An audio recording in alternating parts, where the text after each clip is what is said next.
तो ये हमारा क्वेश्चन कैपेसिटर चैप्टर से है और बहुत ही सिंपल सा क्वेश्चन है। क्वेश्चन ये कह रहा है कि three capacitors of capacitance 6 microfarad are available, the maximum and minimum capacitance of them. तो बहुत सारे कैपेसिटर्स अगर दिए हुए हों और अगर हमें मैक्सिमम और मिनिमम वैल्यू निकालना हो उसके उनके कम्बिनेशन से, तो हम क्या करते हैं कि उनको जोड़ते हैं। तो जोड़ने के बेसिकली दो तरीके हैं, या तो हम उसको सीरीज में कनेक्ट कर सकते हैं या फिर उसको पैरेलल।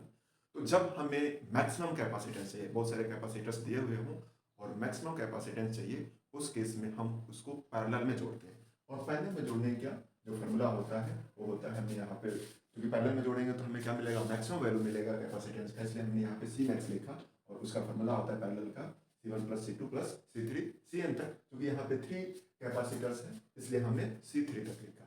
और चूंकि सभी के वैल्यू क्या है, सेम है, यानी 6 माइक्रोफराड है, इसलिए हमने 6 प्लस 6 प्लस 6 और सिंपली ऐड किया तो क्या मिला, 18 माइक्रोफराड।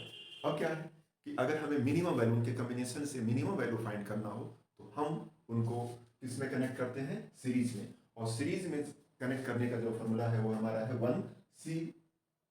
ठीक है, तो चूंकि सीरीज में जब कंबाइन करते हैं तो हमें क्या मिलता है, मिनिमम वैल्यू, इसलिए हमने यहाँ पे लिखा 1/C मिनिमम और उसका फॉर्मूला होता है 1/C1 plus 1/C2 plus 1/C3। क्योंकि 3 कैपेसिटर्स है इसलिए हमने C3 तक रहने दिया, अगर n होता तो n तक जाता ही, और हमने सिंपली वैल्यू रखा 1/6 प्लस 1/6 प्लस 1/6।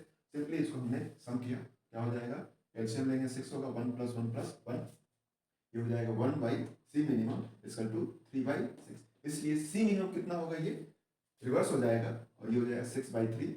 इसको सॉल्व करेंगे तो कितना होगा, 2 माइक्रोफराड, क्योंकि ये तो इसमें करेक्ट ऑप्शन कौन होगा आपका,